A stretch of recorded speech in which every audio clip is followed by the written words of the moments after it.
The first law: make it obvious. 4. The man who didn't look right. The psychologist Gary Klein once told me a story about a woman who attended a family gathering. She had spent years working as a paramedic and, upon arriving at the event, took one look at her father-in-law and got very concerned.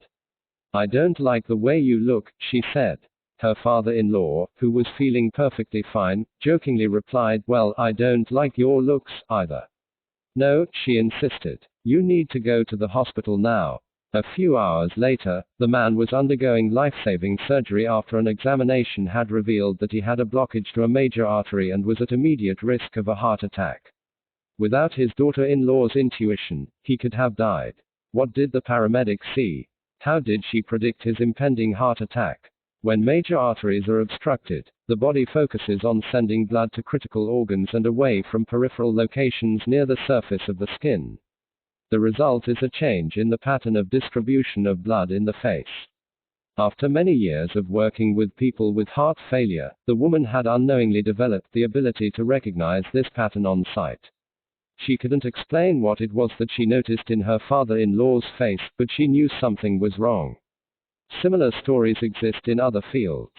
For example, military analysts can identify which blip on a radar screen is an enemy missile and which one is a plane from their own fleet, even though they are traveling at the same speed, flying at the same altitude, and look identical on radar in nearly every respect. During the Gulf War, Lieutenant Commander Michael Riley saved an entire battleship when he ordered a missile shot down, despite the fact that it looked exactly like the battleship's own planes on radar. He made the right call, but even his superior officers couldn't explain how he did it. Museum curators have been known to discern the difference between an authentic piece of art and an expertly produced counterfeit, even though they can't tell you precisely which details tipped them off. Experienced radiologists can look at a brain scan and predict the area where a stroke will develop before any obvious signs are visible to the untrained eye. I've even heard of hairdressers noticing whether a client is pregnant based only on the feel of her hair. The human brain is a prediction machine. It is continuously taking in your surroundings and analyzing the information it comes across. Whenever you experience something repeatedly, like a paramedic seeing the face of a heart attack patient or a military analyst seeing a missile on a radar screen, your brain begins noticing what is important, sorting through the details and highlighting the relevant cues, and cataloging that information for future use. With enough practice, you can pick up on the cues that predict certain outcomes without consciously thinking about it. Automatically, your brain encodes the lessons learned through experience. We can't always explain what it is we're learning, but learning is happening all along the way, and your ability to notice the relevant cues in a given situation is the foundation for every habit you have. We underestimate how much our brains and bodies can do without thinking. You do not tell your hair to grow, your heart to pump, your lungs to breathe, or your stomach to digest. And yet your body handles all this and more on autopilot. You are much more than your conscious self. Consider hunger. How do you know when you're hungry? You don't necessarily have to see a cookie on the counter to realize that it is time to eat. Appetite and hunger are governed non-consciously. Your body has a variety of feedback loops that gradually alert you when it is time to eat again and that track what is going on around you and within you. Cravings can arise thanks to hormones and chemicals circulating through your body. Suddenly, you're hungry even though you're not quite sure what tipped you off. This is one of the most surprising insights about our habits. You don't need to be aware of the cue for a habit to begin. You can notice an opportunity and take action without dedicating conscious attention to it. This is what makes habits useful. It's also what makes them dangerous. As habits form, your actions come under the direction of your automatic and non-conscious mind. You fall into old patterns before you realize what's happening. Unless someone points it out, you may not notice that you cover your mouth with your hand whenever you laugh, that you apologize before asking a question, or that you have a habit of finishing other people's sentences. And the more you repeat these patterns, the less likely you become to question what you're doing and why you're doing it. I once heard of a retail clerk who was instructed to cut up empty gift cards after customers had used up the balance on the card. One day, the clerk cashed out a few customers in a row who purchased with gift cards. When the next person walked up, the clerk swiped the customer's actual credit card, picked up the scissors, and then cut it in half, entirely on autopilot, before looking up at the stunned customer and realizing what had just happened. Another woman I came across in my research was a former preschool teacher who had switched to a corporate job. Even though she was now working with adults, her old habits would kick in and she kept asking coworkers if they had washed their hands after going to the bathroom. I also found the story of a man who had spent years working as a lifeguard and would occasionally yell "walk" whenever he saw a child running. Over time, the cues that spark our habits become so common that they are essentially invisible: the treats on the kitchen counter, the remote control next to the couch, the phone in our pocket. Our responses to these cues are so deeply encoded that it may feel like the urge to act comes from nowhere. For this reason, we must begin the process of behavior change with awareness. Before we can effectively build new habits, we need to get a handle on our current ones. This can be more challenging than it sounds because once a habit is firmly rooted in your life, it is mostly non-conscious and automatic. If a habit remains mindless, you can't expect to improve it. As the psychologist Carl Jung said, until you make the unconscious conscious, it will direct your life and you will call it fate. The Habit Scorecard. The Japanese railway system is regarded as one of the best in the world. If you ever find yourself riding a train in Tokyo, you'll notice that the conductors have a peculiar habit. As each operator runs the train, they proceed through a ritual of pointing at different objects and calling out commands. When the train approaches a signal, the operator will point at it and say, "Signal is green." As the train pulls into and out of each station, the operator will point at the speedometer and call out the exact speed. When it's time to leave, the operator will point at the timetable and state the time. Out on the platform, other employees are performing similar actions. Before each train departs, staff members will point along the edge of the platform and declare, "All clear." Every detail is identified, pointed at, and named aloud. Asterisk. This process, known as pointing and calling, is a safety system designed to reduce mistakes. It seems silly, but it works incredibly well. Pointing and calling reduces errors by up to 85% and cuts accidents by 30%. The MTA subway system in New York City adopted a modified version that is point-only, and within 2 years of implementation, incidents of incorrectly berthed subways fell 57%. Pointing and calling is so effective because it raises the level of awareness from a non-conscious habit to a more conscious level. Because the train operators must use their eyes, hands, mouth, and ears, they are more likely to notice problems before something goes wrong. My wife does something similar. Whenever we are preparing to walk out the door for a trip, she verbally calls out the most essential items in her packing list. "I've got my keys. I've got my wallet. I've got my glasses. I've got my husband." The more automatic a behavior becomes, the less likely we are to consciously think about it. And when we've done something 1,000 times before, we begin to overlook things. We assume that the next time will be just like the last. We're so used to doing what we've always done that we don't stop to question whether it's the right thing to do at all. Many of our failures in performance are largely attributable to a lack of self-awareness. One of our greatest challenges in changing habits is maintaining awareness of what we are actually doing. This helps explain why the consequences of bad habits can sneak up on us. We need a point-and-call system for our personal lives. That's the origin of the Habit Scorecard, which is a simple exercise you can use to become more aware of your behavior. To create your own, make a list of your daily habits. Here's a sample of where your list might start. Wake up, turn off alarm, check my phone, go to the bathroom, weigh myself, take a shower, brush my teeth, floss my teeth. Put on deodorant, hang up towel to dry, get dressed. Make a cup of tea. And so on. Once you have a full list, look at each behavior, and ask yourself, is this a good habit, a bad habit, or a neutral habit? If it is a good habit, write plus next to it. If it is a bad habit, write. If it is a neutral habit, write equals.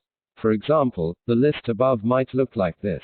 Wake up equals. Turn off alarm equals check my phone, go to the bathroom equals weigh myself plus take a shower plus brush my teeth plus floss my teeth plus put on deodorant plus hang up towel to dry equals get dressed equals make a cup of tea plus. The marks you give to a particular habit will depend on your situation and your goals. For someone who is trying to lose weight, eating a bagel with peanut butter every morning might be a bad habit. For someone who is trying to bulk up and add muscle, the same behavior might be a good habit. It all depends on what you're working toward. Asterisk. Scoring your habits can be a bit more complex for another reason as well. The labels good habit and bad habit are slightly inaccurate. There are no good habits or bad habits. There are only effective habits. That is, effective at solving problems. All habits serve you in some way, even the bad ones, which is why you repeat them. For this exercise, categorize your habits by how they will benefit you in the long run. Generally speaking, good habits will have net positive outcomes. Bad habits have net negative outcomes. Smoking a cigarette may reduce stress right now, that's how it's serving you, but it's not a healthy long-term behavior. If you're still having trouble determining how to rate a particular habit, here is a question I like to use: does this behavior help me become the type of person I wish to be? Does this habit cast a vote for or against my desired identity? Habits that reinforce your desired identity are usually good.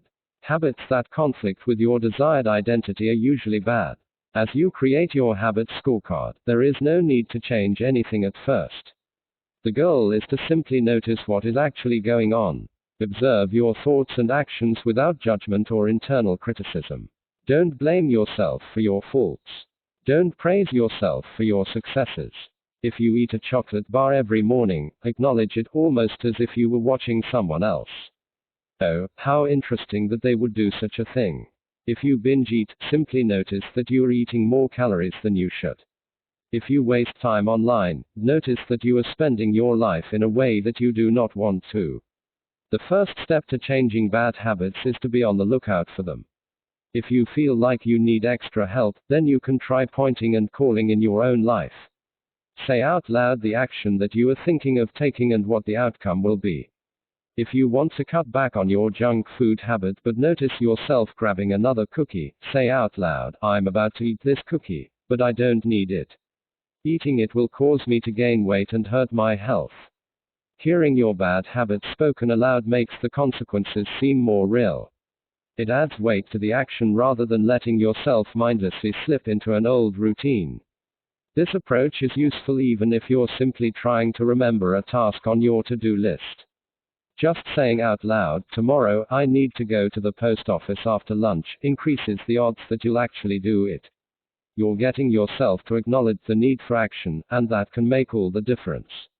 The process of behavior change always starts with awareness. Strategies like pointing and calling and the habit scorecard are focused on getting you to recognize your habits and acknowledge the cues that trigger them, which makes it possible to respond in a way that benefits you. Chapter summary. With enough practice, your brain will pick up on the cues that predict certain outcomes without consciously thinking about it. Once our habits become automatic, we stop paying attention to what we are doing. The process of behavior change always starts with awareness. You need to be aware of your habits before you can change them. Pointing and calling raises your level of awareness from a non-conscious habit to a more conscious level by verbalizing your actions. The habit scorecard is a simple exercise you can use to become more aware of your behavior. 5. The best way to start a new habit. In 2001, researchers in Great Britain began working with 248 people to build better exercise habits over the course of 2 weeks. The subjects were divided into 3 groups. The first group was the control group. They were simply asked to track how often they exercised. The second group was the motivation group. They were asked not only to track their workouts but also to read some material on the benefits of exercise. The researchers also explained to the group how exercise could reduce the risk of coronary heart disease and improve heart health. Finally, there was the third group. These subjects received the same presentation as the second group, which ensured that they had equal levels of motivation. However, they were also asked to formulate a plan for when and where they would exercise over the following week. Specifically, each member of the third group completed the following sentence: during the next week, I will partake in at least 20 minutes of vigorous exercise on day, at time, in place. In the first and second groups, 35 to 38% of people exercised at least once per week. Interestingly, the motivational presentation given to the second group seemed to have no meaningful impact on behavior. But 91% of the third group exercised at least once per week, more than double the normal rate. The sentence they filled out is what researchers refer to as an implementation intention, which is a plan you make beforehand about when and where to act. That is, how you intend to implement a particular habit. The cues that can trigger a habit come in a wide range of forms: the feel of your phone buzzing in your pocket, the smell of chocolate chip cookies, the sound of ambulance sirens, but the two most common cues are time and location. Implementation intentions leverage both of these cues.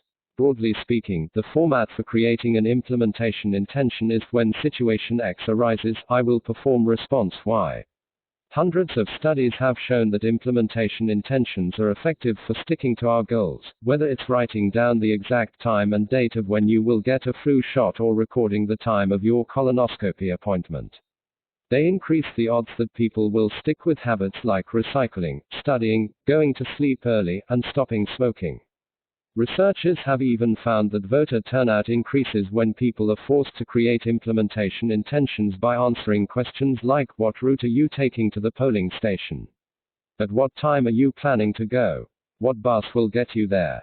Other successful government programs have prompted citizens to make a clear plan to send taxes in on time or provided directions on when and where to pay late traffic bills. The punchline is clear: people who make a specific plan for when and where they will perform a new habit are more likely to follow through. Too many people try to change their habits without these basic details figured out. We tell ourselves, I'm going to eat healthier, or I'm going to write more, but we never say when and where these habits are going to happen. We leave it up to chance and hope that we will just remember to do it or feel motivated at the right time. An implementation intention sweeps away foggy notions like "I want to work out more," or "I want to be more productive," or "I should vote," and transforms them into a concrete plan of action. Many people think they lack motivation when what they really lack is clarity. It is not always obvious when and where to take action. Some people spend their entire lives waiting for the time to be right to make an improvement. Once an implementation intention has been set, you don't have to wait for inspiration to strike. Do I write a chapter today or not? Do I meditate this morning or at lunch? When the moment of action occurs, there is no need to make a decision. Simply follow your predetermined plan. The simple way to apply this strategy to your habits is to fill out this sentence. I will behavior, at time, in location.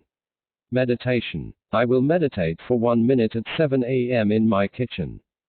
Studying. I will study Spanish for 20 minutes at 6 p.m. in my bedroom. Exercise. I will exercise for 1 hour at 5 p.m. in my local gym. Marriage. I will make my partner a cup of tea at 8 a.m. in the kitchen. If you aren't sure when to start your habit, try the first day of the week, month, or year. People are more likely to take action at those times because hope is usually higher. If we have hope, we have a reason to take action.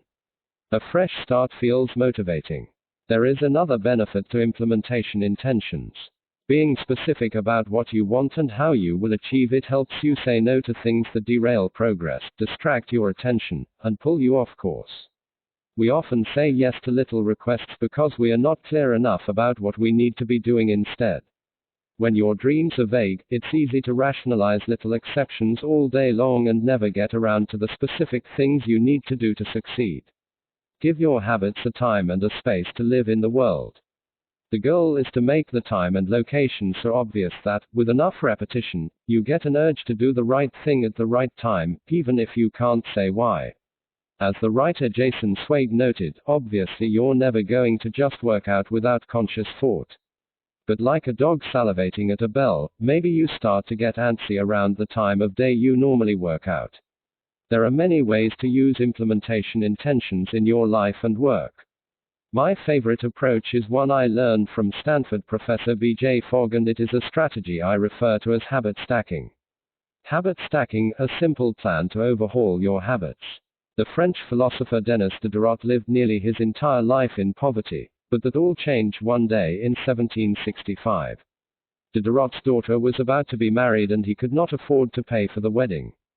Despite his lack of wealth, Diderot was well known for his role as the co-founder and writer of Encyclopédie, one of the most comprehensive encyclopedias of the time.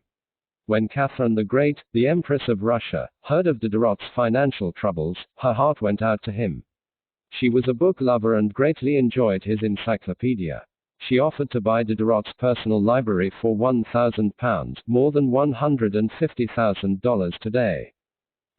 Suddenly, Diderot had money to spare.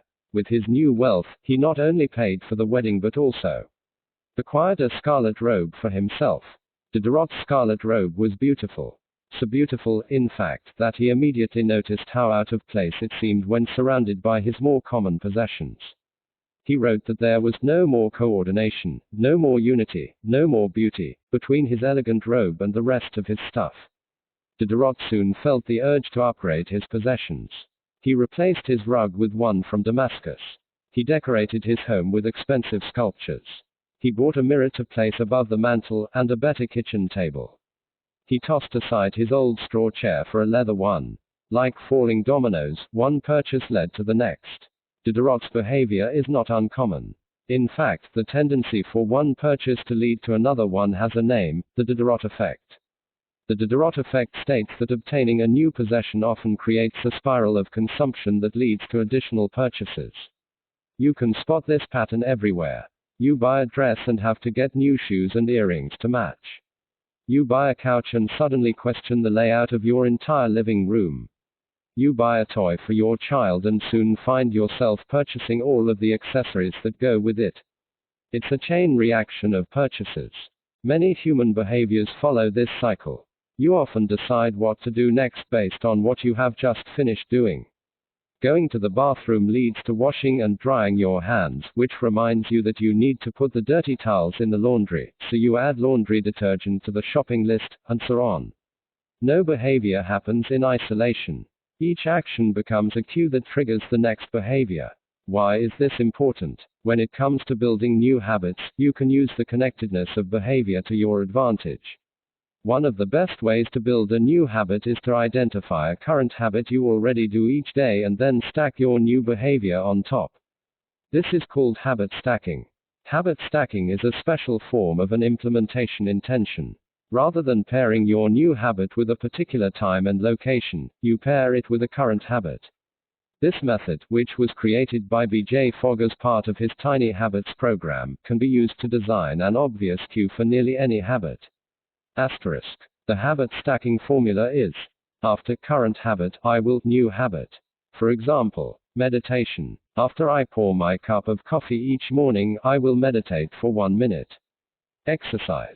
After I take off my work shoes, I will immediately change into my workout clothes. Gratitude. After I sit down to dinner, I will say one thing I'm grateful for that happened today. Marriage. After I get into bed at night, I will give my partner a kiss. Safety. After I put on my running shoes, I will text a friend or family member where I am running and how long it will take. The key is to tie your desired behavior into something you already do each day. Once you have mastered this basic structure, you can begin to create larger stacks by chaining small habits together. This allows you to take advantage of the natural momentum that comes from one behavior leading into the next, a positive version of the Diderot effect. Habit stacking. Your morning routine habit stack might look like this. 1. After I pour my morning cup of coffee, I will meditate for 60 seconds. 2. After I meditate for 60 seconds, I will write my to-do list for the day. 3. After I write my to-do list for the day, I will immediately begin my first task. Or consider this habit stack in the evening. 1. After I finish eating dinner, I will put my plate directly into the dishwasher. 2. After I put my dishes away, I will immediately wipe down the counter. 3. After I wipe down the counter, I will set out my coffee mug for tomorrow morning. You can also insert new behaviors into the middle of your current routines. For example, you may already have a morning routine that looks like this: wake up greater than make my bed greater than take a shower. Let's say you want to develop the habit of reading more each night. You can expand your habit stack and try something like wake up greater than make my bed greater than place a book on my pillow greater than take a shower. Now, when you climb into bed each night, a book will be sitting there waiting for you to enjoy. Overall, habit stacking allows you to create a set of simple rules that guide your future behavior. It's like you always have a game plan for which action should come next. Once you get comfortable with this approach, you can develop general habit stacks to guide you whenever the situation is appropriate. Exercise. When I see a set of stairs, I will take them instead of using the elevator. Social skills. When I walk into a party, I will introduce myself to someone I don't know yet. Finances. When I want to buy something over $100, I will wait 24 hours before purchasing. Healthy eating. When I serve myself a meal, I will always put veggies on my plate first. Minimalism. When I buy a new item, I will give something away. One in, one out. Mood. When the phone rings, I will take one deep breath and smile before answering. Forgetfulness. When I leave a public place, I will check the table and chairs to make sure I don't leave anything behind. No matter how you use this strategy, the secret to creating a successful habit stack is selecting the right cue to kick things off. Unlike an implementation intention, which specifically states the time and location for a given behavior, habit stacking implicitly has the time and location built into it. When and where you choose to insert a habit into your daily routine can make a big difference. If you're trying to add meditation into your morning routine but mornings are chaotic and your kids keep running into the room, then that may be the wrong place and time. Consider when you are most likely to be successful. Don't ask yourself to do a habit when you're likely to be occupied with something else. Your cue should also have the same frequency as your desired habit. If you want to do a habit every day, but you stack it on top of a habit that only happens on Mondays, that's not a good choice. One way to find the right trigger for your habit stack is by brainstorming a list of your current habits. You can use your habit scorecard from the last chapter as a starting point. Alternatively, you can create a list with 2 columns. In the first column, write down the habits you do each day without fail. Asterisk. For example, get out of bed, take a shower, brush your teeth, get dressed, brew a cup of coffee, eat breakfast, take the kids to school, start the work day, eat lunch, end the work day, change out of work clothes, sit down for dinner, turn off the lights, get into bed. Your list can be much longer, but you get the idea. In the second column, write down all of the things that happen to you each day without fail. For example, the sun rises. You get a text message. The song you are listening to ends. The sun sets. Armed with these 2 lists, you can begin searching for the best place to layer your new habit into your lifestyle. Habit stacking works best when the cue is highly specific and immediately actionable. Many people select cues that are too vague. I made this mistake myself. When I wanted to start a push-up habit, my habit stack was when I take a break for lunch, I will do 10 push-ups. At first glance, this sounded reasonable. But soon, I realized the trigger was unclear. Would I do my push-ups before I ate lunch? After I ate lunch? Where would I do them? After a few inconsistent days, I changed my habit stack to, when I close my laptop for lunch, I will do 10 push-ups next to my desk. Ambiguity gone. Habits like read more or eat better are worthy causes, but these goals do not provide instruction on how and when to act. Be specific and clear. After I close the door. After I brush my teeth. After I sit down at the table. The specificity is important. The more tightly bound your new habit is to a specific cue, the better the odds are that you will notice when the time comes to act. The first law of behavior change is to make it obvious. Strategies like implementation intentions and habit stacking are among the most practical ways to create obvious cues for your habits and design a clear plan for when and where to take action. Chapter summary. The first law of behavior change is make it obvious. The 2 most common cues are time and location.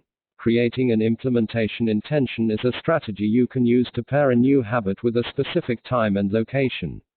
The implementation intention formula is I will behavior, at time, in location. Habit stacking is a strategy you can use to pair a new habit with a current habit. The habit stacking formula is after current habit, I will new habit. 6. Motivation is overrated. Environment often matters more. Anne Thorndike, a primary care physician at Massachusetts General Hospital in Boston, had a crazy idea. She believed she could improve the eating habits of thousands of hospital staff and visitors without changing their willpower or motivation in the slightest way. In fact, she didn't plan on talking to them at all. Thorndike and her colleagues designed a 6-month study to alter the choice architecture of the hospital cafeteria. They started by changing how drinks were arranged in the room. Originally, the refrigerators located next to the cash registers in the cafeteria were filled with only soda. The researchers added water as an option to each one. Additionally, they placed baskets of bottled water next to the food stations throughout the room. Soda was still in the primary refrigerators, but water was now available at all drink locations. Over the next 3 months, the number of soda sales at the hospital dropped by 11.4%. Meanwhile, sales of bottled water increased by 25.8%. They made similar adjustments, and saw similar results with the food in the cafeteria. Nobody had said a word to anyone eating there. Before or after. People often choose products not because of what they're, but because of where they're. If I walk into the kitchen and see a plate of cookies on the counter, I'll pick up half a dozen and start eating, even if I hadn't been thinking about them beforehand and didn't necessarily feel hungry. If the communal table at the office is always filled with donuts and bagels, it's going to be hard not to grab one every now and then. Your habits change depending on the room you are in and the cues in front of you. Environment is the invisible hand that shapes human behavior. Despite our unique personalities, certain behaviors tend to arise again and again under certain environmental conditions. In church, people tend to talk in whispers. On a dark street, people act wary and guarded. In this way, the most common form of change is not internal, but external. We are changed by the world around us. Every habit is context dependent. In 1936, psychologist Kurt Lewin wrote a simple equation that makes a powerful statement: behavior is a function of the person in their environment, or B equals FPE. It didn't take long for Lewin's equation to be tested in business. In 1952, the economist Hawkins Stern described a phenomenon he called suggestion impulse buying, which is triggered when a shopper sees a product for the first time and visualizes a need for it. In other words, customers will occasionally buy products not because they want them but because of how they are presented to them. For example, items at eye level tend to be purchased more than those down near the floor. For this reason, you'll find expensive brand names featured in easy-to-reach locations on store shelves because they drive the most profit, while cheaper alternatives are tucked away in harder-to-reach spots. The same goes for end caps, which are the units at the end of aisles. End caps are money-making machines for retailers because they are obvious locations that encounter a lot of foot traffic. For example, 45% of Coca-Cola sales come specifically from end-of-the-aisle racks. The more obviously available a product or service is, the more likely you are to try it. People drink Bud Light because it is in every bar and visit Starbucks because it is on every corner. We like to think that we are in control. If we choose water over soda, we assume it is because we wanted to do so. The truth, however, is that many of the actions we take each day are shaped not by purposeful drive and choice but by the most obvious option. Every living being has its own methods for sensing and understanding the world. Eagles have remarkable long-distance vision. Snakes can smell by tasting the air with their highly sensitive tongues. Sharks can detect small amounts of electricity and vibrations in the water caused by nearby fish. Even bacteria have chemoreceptors, tiny sensory cells that allow them to detect toxic chemicals in their environment. In humans, perception is directed by the sensory nervous system. We perceive the world through sight, sound, smell, touch, and taste. But we also have other ways of sensing stimuli. Some are conscious, but many are non-conscious. For instance, you can't notice when the temperature drops before a storm, or when the pain in your gut rises during a stomachache, or when you fall off balance while walking on rocky ground. Receptors in your body pick up on a wide range of internal stimuli, such as the amount of salt in your blood or the need to drink when thirsty. The most powerful of all human sensory abilities, however, is vision. The human body has about 11 million sensory receptors. Approximately 10 million of those are dedicated to sight. Some experts estimate that half of the brain's resources are used on vision. Given that we are more dependent on vision than on any other sense, it should come as no surprise that visual cues are the greatest catalyst of our behavior. For this reason, a small change in what you see can lead to a big shift in what you do. As a result, you can imagine how important it is to live and work in environments that are filled with productive cues and devoid of unproductive ones. Thankfully, there is good news in this respect. You don't have to be the victim of your environment. You can also be the architect of it. How to design your environment for success. During the energy crisis and oil embargo of the 1970s, Dutch researchers began to pay close attention to the country's energy usage. In one suburb near Amsterdam, they found that some homeowners used 30% less energy than their neighbors, despite the homes being of similar size and getting electricity for the same price. It turned out the houses in this neighborhood were nearly identical except for one feature: the location of the electrical meter. Some had one in the basement. Others had the electrical meter upstairs in the main hallway. As you may guess, the homes with the meters located in the main hallway used less electricity. When their energy use was obvious and easy to track, people changed the behavior. Every habit is initiated by a cue, and we are more likely to notice cues that stand out. Unfortunately, the environments where we live and work often make it easy not to do certain actions because there is no obvious cue to trigger the behavior. It's easy not to practice the guitar when it's tucked away in the closet. It's easy not to read a book when the bookshelf is in the corner of the guest room. It's easy not to take your vitamins when they are out of sight in the pantry. When the cues that spark a habit are subtle or hidden, they are easy to ignore. By comparison, creating obvious visual cues can draw your attention toward a desired habit. In the early 1990s, the cleaning staff at Schiphol Airport in Amsterdam installed a small sticker that looked like a fly near the center of each urinal.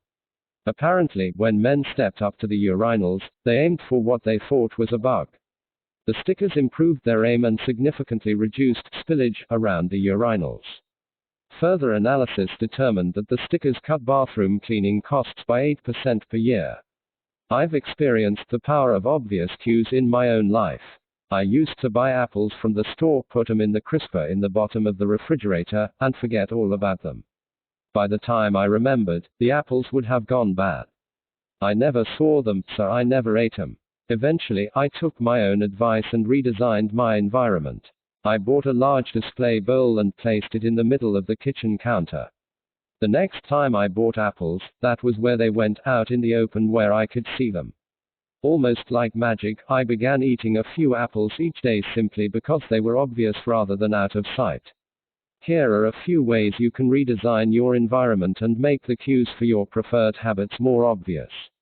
If you want to remember to take your medication each night, put your pill bottle directly next to the faucet on the bathroom counter. If you want to practice guitar more frequently, place your guitar stand in the middle of the living room. If you want to remember to send more thank you notes, keep a stack of stationery on your desk. If you want to drink more water, fill up a few water bottles each morning and place them in common locations around the house. If you want to make a habit a big part of your life, make the cue a big part of your environment. The most persistent behaviors usually have multiple cues. Consider how many different ways a smoker could be prompted to pull out a cigarette, driving in the car, seeing a friend smoke, feeling stressed at work, and so on. The same strategy can be employed for good habits. By sprinkling triggers throughout your surroundings, you increase the odds that you'll think about your habit throughout the day. Make sure the best choice is the most obvious one. Making a better decision is easy and natural when the cues for good habits are right in front of you. Environment design is powerful not only because it influences how we engage with the world but also because we rarely do it. Most people live in a world others have created for them. But you can alter the spaces where you live and work to increase your exposure to positive cues and reduce your exposure to negative ones. Environment design allows you to take back control and become the architect of your life. Be the designer of your world and not merely the consumer of it. The context is the cue. The cues that trigger a habit can start out very specific, but over time your habits become associated not with a single trigger but with the entire context surrounding the behavior. For example, many people drink more in social situations than they would ever drink alone. The trigger is rarely a single cue, but rather the whole situation. Watching your friends order drinks, hearing the music at the bar, seeing the beers on tap. We mentally assign our habits to the locations in which they occur: the home, the office, the gym. Each location develops a connection to certain habits and routines. You establish a particular relationship with the objects on your desk, the items on your kitchen counter, the things in your bedroom. Our behavior is not defined by the objects in the environment but by our relationship to them. In fact, this is a useful way to think about the influence of the environment on your behavior. Stop thinking about your environment as filled with objects. Start thinking about it as filled with relationships. Think in terms of how you interact with the spaces around you. For one person, her couch is the place where she reads for an hour each night. For someone else, the couch is where he watches television and eats a bowl of ice cream after work. Different people can have different memories, and thus different habits, associated with the same place. The good news: you can train yourself to link a particular habit with a particular context. In one study, scientists instructed insomniacs to get into bed only when they were tired. If they couldn't fall asleep, they were told to sit in a different room until they became sleepy. Over time, subjects began to associate the context of the bed with the action of sleeping, and it became easier to quickly fall asleep when they climbed in bed. The brains learned that sleeping, not browsing on their phones, not watching television, not staring at the clock, was the only action that happened in that room. The power of context also reveals an important strategy. Habits can be easier to change in a new environment. It helps to escape the subtle triggers and cues that nudge you toward your current habits. Go to a new place, a different coffee shop, a bench in the park, a corner of your room you seldom use, and create a new routine there. It is easier to associate a new habit with a new context than to build a new habit in the face of competing cues. It can be difficult to go to bed early if you watch television in your bedroom each night. It can be hard to study in the living room without getting distracted if that's where you always play video games. But when you step outside your normal environment, you leave your behavioral biases behind. You aren't battling old environmental cues, which allows new habits to form without interruption. Want to think more creatively? Move to a bigger room, a rooftop patio, or a building with expansive architecture. Take a break from the space where you do your daily work, which is also linked to your current thought patterns. Trying to eat healthier. It is likely that you shop on autopilot at your regular supermarket. Try a new grocery store. You may find it easier to avoid unhealthy food when your brain doesn't automatically know where it is located in the store. When you can't manage to get to an entirely new environment, redefine or rearrange your current one. Create a separate space for work, study, exercise, entertainment, and cooking. The mantra I find useful is one space, one use. When I started my career as an entrepreneur, I would often work from my couch or at the kitchen table. In the evenings, I found it very difficult to stop working. There was no clear division between the end of work time and the beginning of personal time. Was the kitchen table my office or the space where I ate meals? Was the couch where I relaxed or where I sent emails? Everything happened in the same place. A few years later, I could finally afford to move to a home with a separate room for my office. Suddenly, work was something that happened in here, and personal life was something that happened out there. It was easier for me to turn off the professional side of my brain when there was a clear dividing line between work life and home life. Each room had one primary use. The kitchen was for cooking. The office was for working. Whenever possible, avoid mixing the context of one habit with another. When you start mixing contexts, you'll start mixing habits, and the easier ones will usually win out. This is one reason why the versatility of modern technology is both a strength and a weakness. You can use your phone for all sorts of tasks, which makes it a powerful device. But when you can use your phone to do nearly anything, it becomes hard to associate it with one task. You want to be productive, but you're also conditioned to browse social media, check email, and play video games whenever you open your phone. It's a mishmash of cues. You may be thinking, you don't understand. I live in New York City. My apartment is the size of a smartphone. I need each room to play multiple roles. Fair enough. If your space is limited, divide your room into activity zones, a chair for reading, a desk for writing, a table for eating. You can do the same with your digital spaces. I know a writer who uses his computer only for writing, his tablet only for reading, and his phone only for social media and texting. Every habit should have a home. If you can manage to stick with this strategy, each context will become associated with a particular habit and mode of thought. Habits thrive under predictable circumstances like these. Focus comes automatically when you are sitting at your work desk. Relaxation is easier when you are in a space designed for that purpose. Sleep comes quickly when it is the only thing that happens in your bedroom. If you want behaviors that are stable and predictable, you need an environment that is stable and predictable. A stable environment where everything has a place and a purpose is an environment where habits can easily form. Chapter summary. Small changes in context can lead to large changes in behavior over time. Every habit is initiated by a cue. We are more likely to notice cues that stand out. Make the cues of good habits obvious in your environment. Gradually, your habits become associated not with a single trigger but with the entire context surrounding the behavior. The context becomes the cue. It is easier to build new habits in a new environment because you are not fighting against old cues. 7. The secret to self-control. In 1971, as the Vietnam War was heading into its 16th year, Congressman Robert Steele from Connecticut and Morgan Murphy from Illinois made a discovery that stunned the American public. While visiting the troops, they had learned that over 15% of U.S. soldiers stationed there were heroin addicts. Follow-up research revealed that 35% of service members in Vietnam had tried heroin and as many as 20% were addicted. The problem was even worse than they had initially thought. The discovery led to a flurry of activity in Washington, including the creation of the Special Action Office of Drug Abuse Prevention under President Nixon to promote prevention and rehabilitation and to track addicted service members when they returned home. Lee Robbins was one of the researchers in charge.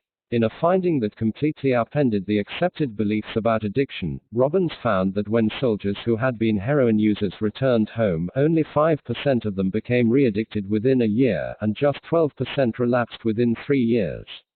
In other words, approximately 9 out of 10 soldiers who used heroin in Vietnam eliminated their addiction nearly overnight. This finding contradicted the prevailing view at the time, which considered heroin addiction to be a permanent and irreversible condition. Instead, Robbins revealed that addictions could spontaneously dissolve if there was a radical change in the environment.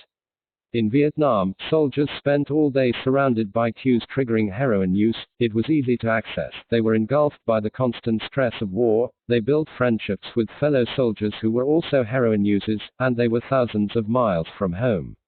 Once a soldier returned to the United States, though, he found himself in an environment devoid of those triggers. When the context changed, so did the habit. Compare this situation to that of a typical drug user. Someone becomes addicted at home or with friends, goes to a clinic to get clean, which is devoid of all the environmental stimuli that prompt their habit, then returns to their old neighborhood with all of the previous cues that caused them to get addicted in the first place. It's no wonder that usually you see numbers that are the exact opposite of those in the Vietnam study. Typically, 90% of heroin users become re-addicted once they return home from rehab. The Vietnam studies ran counter to many of our cultural beliefs about bad habits because it challenged the conventional association of unhealthy behavior as a moral weakness. If you're overweight, a smoker, or an addict, you've been told your entire life that it is because you lack self-control, maybe even that you're a bad person. The idea that a little bit of discipline would solve all our problems is deeply embedded in our culture. Recent research, however, shows something different. When scientists analyze people who appear to have tremendous self-control, it turns out those individuals aren't all that different from those who are struggling. Instead, disciplined people are better at structuring their lives in a way that does not require heroic willpower and self-control. In other words, they spend less time in tempting situations. The people with the best self-control are typically the ones who need to use it the least. It's easier to practice self-restraint when you don't have to use it very often.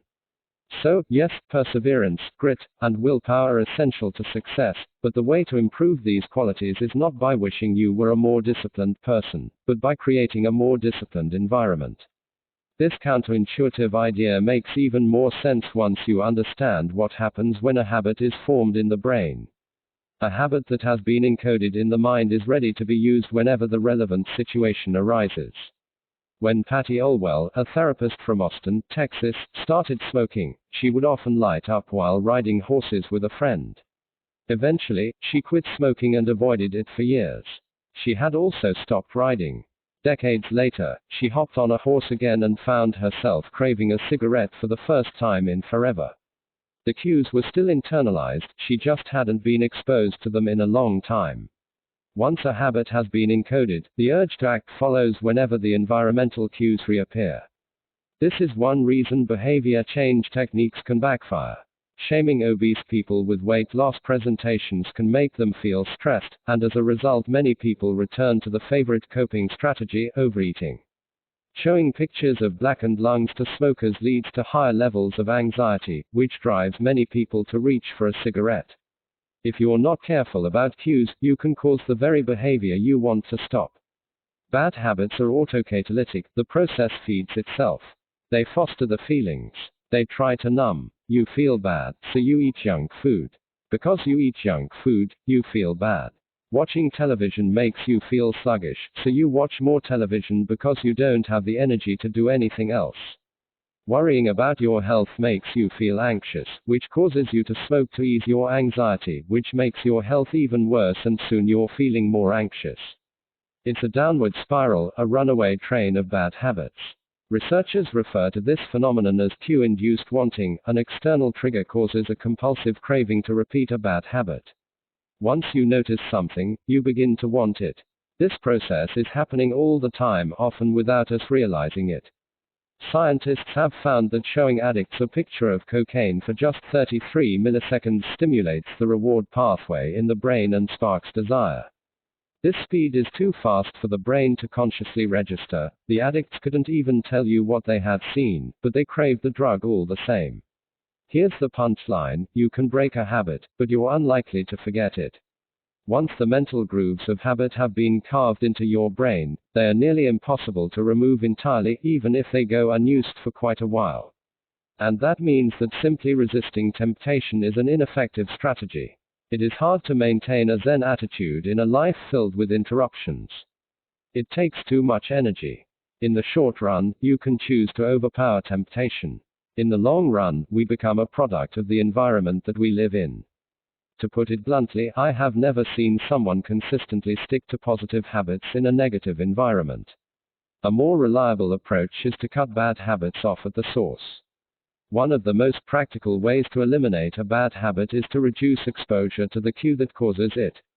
If you can't seem to get any work done, leave your phone in another room for a few hours. If you're continually feeling like you're not enough, stop following social media accounts that trigger jealousy and envy. If you're wasting too much time watching television, move the TV out of the bedroom. If you're spending too much money on electronics, quit reading reviews of the latest tech gear. If you're playing too many video games, unplug the console and put it in a closet after each use.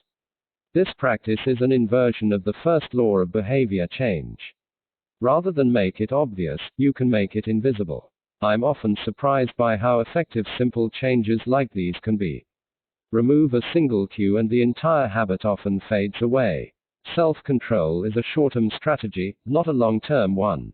You may be able to resist temptation once or twice, but it's unlikely you can muster the willpower to override your desires every time. Instead of summoning a new dose of willpower whenever you want to do the right thing, your energy would be better spent optimizing your environment. This is the secret to self-control. Make the cues of your good habits obvious and the cues of your bad habits invisible. Chapter Summary. The inversion of the first law of behavior change is make it invisible. Once a habit is formed, it is unlikely to be forgotten. People with high self-control tend to spend less time in tempting situations. It's easier to avoid temptation than resist it. One of the most practical ways to eliminate a bad habit is to reduce exposure to the cue that causes it. Self-control is a short-term strategy, not a long-term one. How to create a good habit. The first law: make it obvious. 1.1 Fill out the habit scorecard. Write down your current habits to become aware of them. 1.2 Use implementation intentions, I will behavior, at time, in location. 1.3 Use habit stacking after current habit, I will new habit. 1.4 Design your environment. Make the cues of good habits obvious and visible. The second law: make it attractive. The third law: make it easy. The fourth law: make it satisfying. How to break a bad habit. Inversion of the first law: make it invisible. 1.5 Reduce exposure. Remove the cues of your bad habits from your environment. Inversion of the second law: make it unattractive. Inversion of the third law: make it difficult. Inversion of the fourth law: make it unsatisfying.